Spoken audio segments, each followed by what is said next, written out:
A fair few potential leaks for the new Orc Codex are beginning to surface. We've got some rumoured points for Boyz, changes to a bunch of rules, and much more.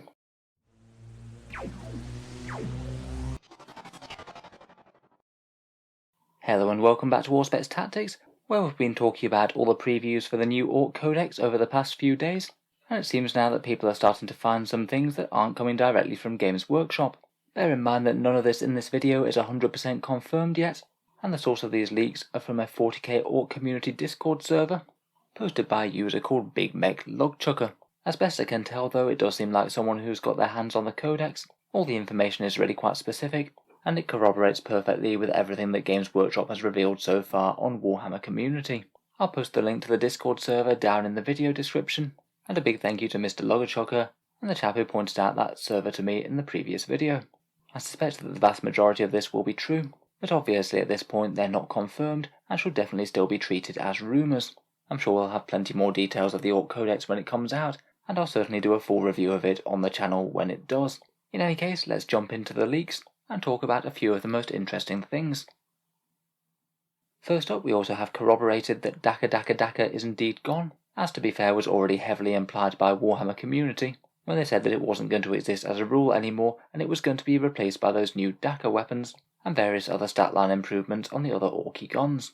I thought it was at least worth mentioning this, as quite a lot of people seemed pretty disappointed that it was going away, but I personally don't think it was quite as bad as a lot of people seem to have been making out.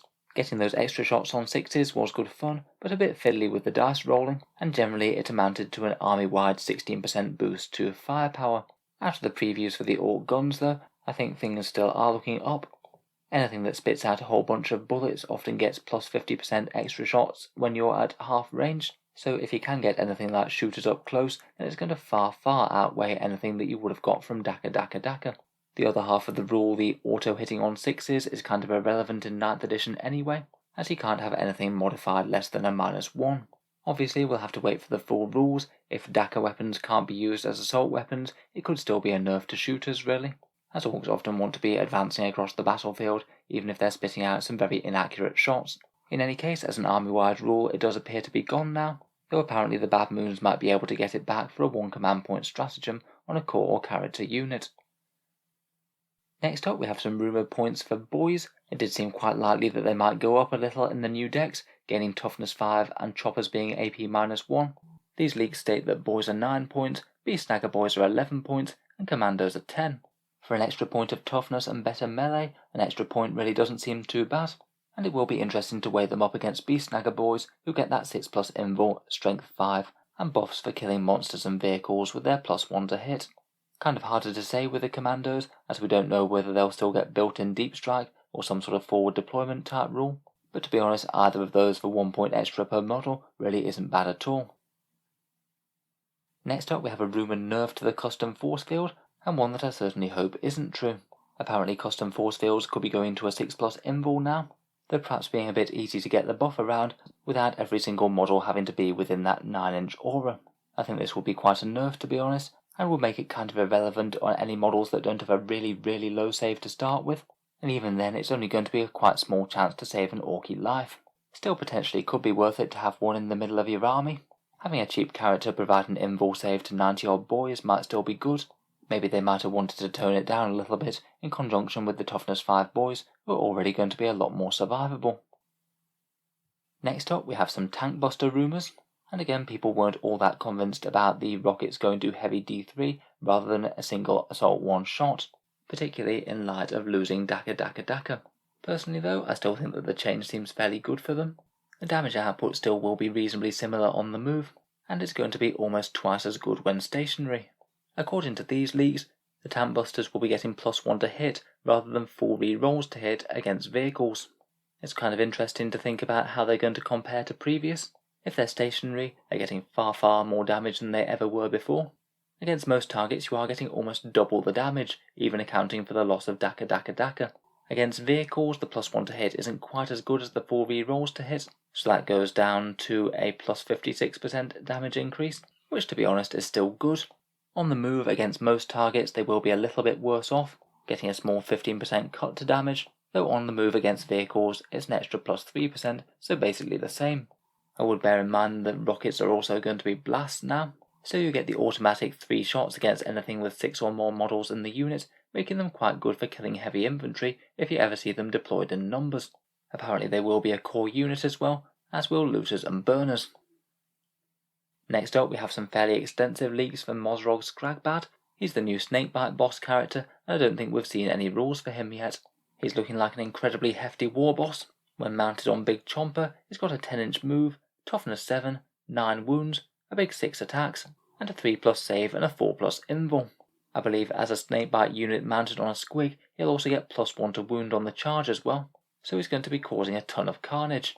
To further protect him, he also gets -1 damage. He carries a thump gun, one of those mini grenade launcher things that are carried by the Beast Snagger boys, and he gives a 6-inch aura of +1 to hit for nearby Beast Snaggers. It's going to be interesting to see how many points this guy costs. Sounds like he's going to cause some absolute carnage in melee and be pretty hard to remove as well.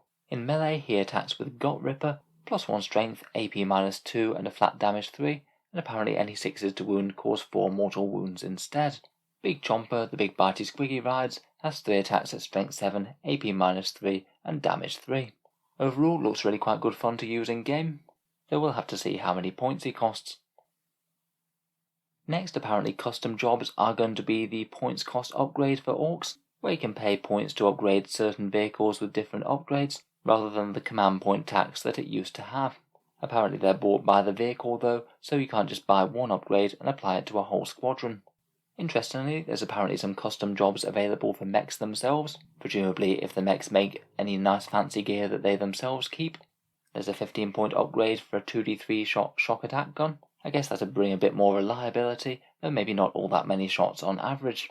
Apparently custom mega blasts and pistols can gain an extra shot for an extra 10 points, and the spanners within either a looter or burner squad can give them light cover to a stationary unit with them for +1 points per model.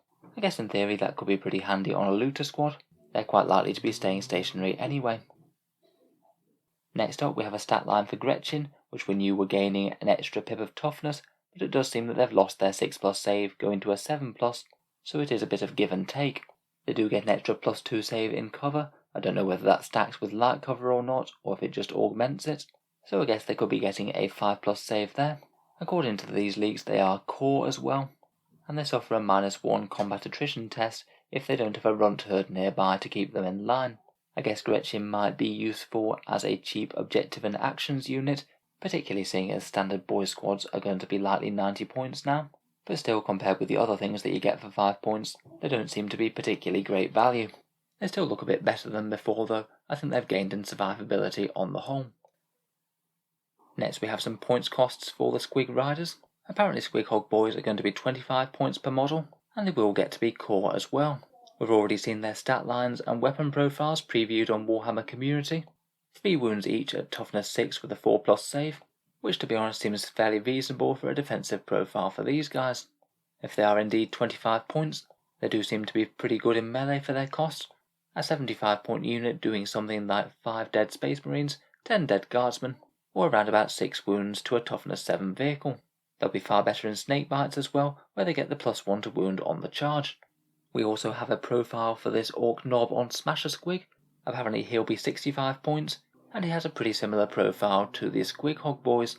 He of course will be a character, has 5 wounds and 4 attacks. He gets to swing with his big chopper, though perhaps most importantly he gets that massive amount of impact hits on the charge, where he'll average 2 or 3 mortal wounds on enemy models if that Smasher Squig charges.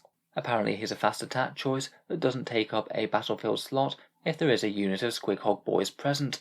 He doesn't seem too bad for the mortal wound damage output, plus a bit of melee with the big chopper. Though he's not exactly excessive in close combat, he's certainly not a war boss.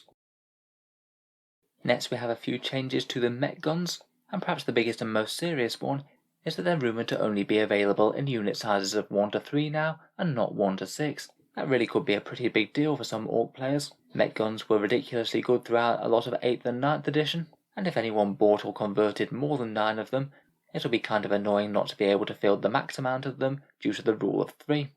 Not really any sort of fine details on the rest, but apparently Smasher Guns will be a bit less interesting, just being a flat strength 8 now, rather than rolling off against the enemy toughness.